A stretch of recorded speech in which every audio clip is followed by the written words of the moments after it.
tell you I am such a huge fan of yours, I don't know if I should call you Lisa or Lisa. Like, what should I call you? Whatever you like. Girl, it is just like your music. I'm just so excited that you're back on tour. Thank you. That makes me so happy. Oh, thank you. You literally were such a part of the culture. And are you as nostalgic about the 80s era like we are? Oh, still and always will be. Yeah. Always be. I want to make you feel like you're there.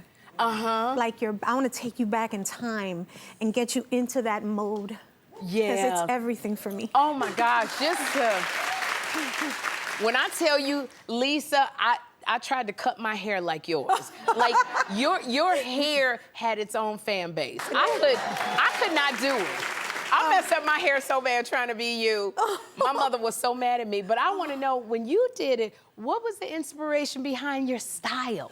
My style, oh yeah, that was all an accident. Really? Yeah. See, 10 of us, there's 10 of us. I'm the youngest of 10. My mom, she raised us all by herself, so we didn't have the money to go and get haircuts. Yeah. So I used to cut my own hair. You cut your own hair? Yeah, and I kept cutting, and then I took a razor to it, and I got a bald spot. So I had to pull the hair to one side to cover it, and then I put a headband on there. Really? Yeah. And that's where the headband came from? That's where it You came was bald-headed underneath the headband? When I tell you, I love, something that was an accident was something, I wore headbands because of you. I wore all of the colors that you wore, the denim jackets because of you, and it was an accident, and it was all an accident. You made yourself bald-headed. Ain't this a blip? I love it, girl. And so now, it's so funny because to me, you're like, you're stuck in the time in my head. And so when I think about you having a family, you have 2 grown kids. I have 2 boys, yes. Adam, who's 18. Yes. And you got Antonimar. Antonimar, yeah. 20 years old. You got your boo-boos. Look at your babies. My babies, everything I do for them. My greatest accomplishment.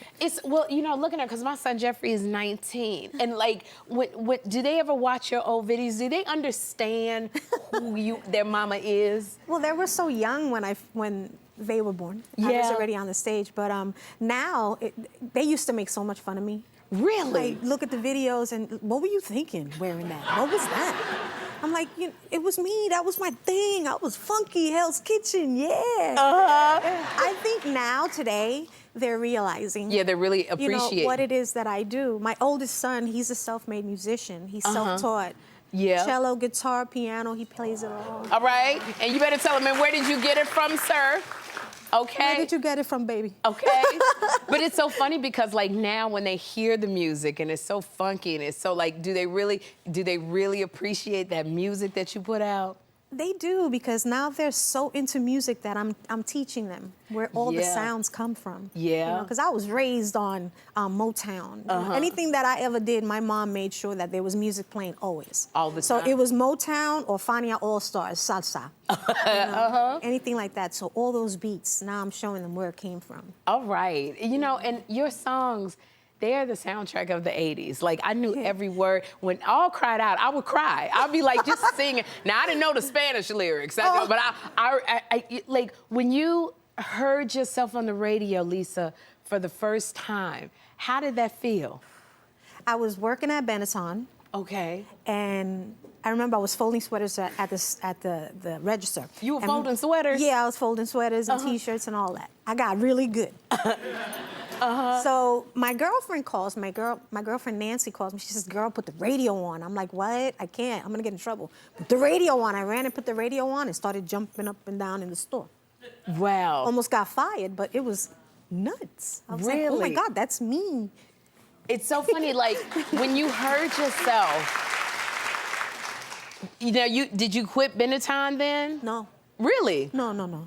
You kept your job? I had to. There was bills. I'm the youngest of 10, so you know, we had to work to pay bills. I helped my mom, and I was so nervous to leave. Really? Because I'm like, I don't know what's gonna happen. I gotta pay the bills. So you kept working at Benetton? Yeah. So they called management, my management and my producers, and they had to come to the store and drag me out of there. Oh my gosh, girl.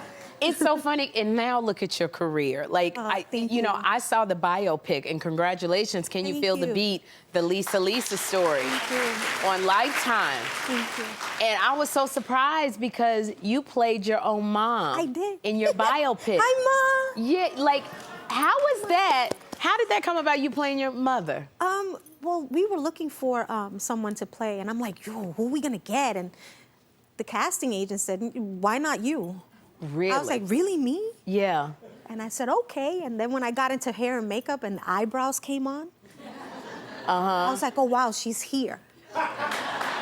She's here, so. So did you feel like you were able to channel your mother? Like your mother was just like coming through for you? They put the wigs in and the eyebrows and yeah. Yeah? And it was nostalgic when we got to the first scene, the set, and I saw the photos on the wall and you know, the old-fashioned stove and the refrigerator and it just made you think of your mama. Yeah. Oh my gosh.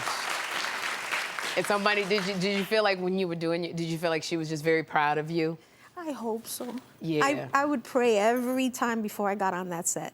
Yeah. And I just want to do her right. You did her right. You absolutely did her right. Most definitely.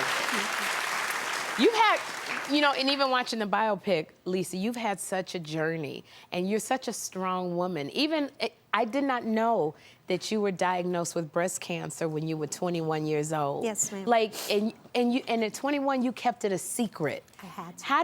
How did you manage that? I had a great oncologist and nurse to work with, and I begged. I said, I can't stop. I was so afraid that they were going to take it all away from me. Yeah. And back then, you know, it was the 80s. They didn't have support groups that you can speak to or, you know, places you can go. And they just helped me. Every city that I was at, we were in contact, and they would call the hospital and make sure that the second I stepped foot in that city, I would get to where I had to go so they can fill my pack. Because were you doing chemo at the time? I was doing chemo at the time. And so you didn't tell anybody, every city you went to, you did chemo in different cities? Whatever city I was where I needed to refill the pack, maybe every 3 days. Wow. Yeah. And how was that not being able, because it wasn't like there was a lot of women in this genre that you were in. You were surrounded by a bunch of men. Yeah. Like, how did you make it through not being able to talk to anybody about what you were going through? I had to cover everything. So when I carried the pack, that's when I started wearing the tutus and the jackets. Really? Yeah, so I had to hide everything. Okay. And it was about trying to control the nausea and the falling out of the hair. Right. And thank God I didn't lose a lot of my hair. I just got bald spots. So I used to take eyeliner. Yeah. And burn it. Remember that? Burn it. Yeah, burn the eyeliner. Color it in. Your hair. Yeah, and then, you know, strategically put more headbands in or whatever I had to do. That had to be so much pressure you were going through. My strength came from my mom. Everything my mom went through, I remember her, you know, she would get beat and then have a smile on her face and make sure that her 10 kids were able to live their dream. Wow. That strength. From your mama. From your mama. Yeah. So now you were diagnosed with cancer 21 years ago. Yeah. How are you doing now? I'm clean. Thank you, God. Congratulations. Thank you. Congratulations. And now you recently put out your new single, All Cried Out. In salsa. Now, this was the first song that you sang in Spanish. Yes. Okay, so do you have more music on the horizon? Yes. Yes. Yeah? Thank you. I want to recreate all of my music. Yeah. Because I have to. Okay. But I also want to do it in salsa version or merengue or bachata. Salsa, merengue, yeah, bachata. I want to do it all. Yeah. This is nice. I absolutely want to put it all out. Yes, I'm all cried out over you.